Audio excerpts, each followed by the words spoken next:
quand vous avez l'impression que vous allez avoir quelque chose d'énorme et qui finalement, vous vous retrouvez avec quelque chose de tout petit. Par contre, si vous vous sentez concerné avec cette phrase, moi je peux rien faire pour vous. À bord de ce iX2, moi il y a quelque chose qui me choque, c'est toute cette partie centrale.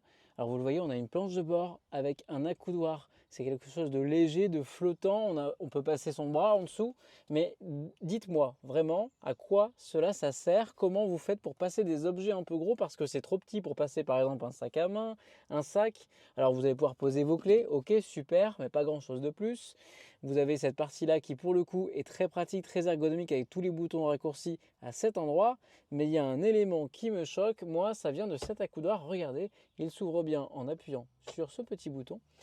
Et regardez l'espace pharaonique, ah pardon, non pas du tout, qu'on gagne à l'intérieur, c'est-à-dire on met quoi à part des stylos ici concrètement. Je ne sais pas quel a été le coût de développement d'un accoudoir qui s'ouvre ici, qui d'ailleurs ne coulisse pas et ne se relève pas, mais qui est quand même à bonne hauteur, mais qui au final ne permet d'avoir que cet espace à l'intérieur.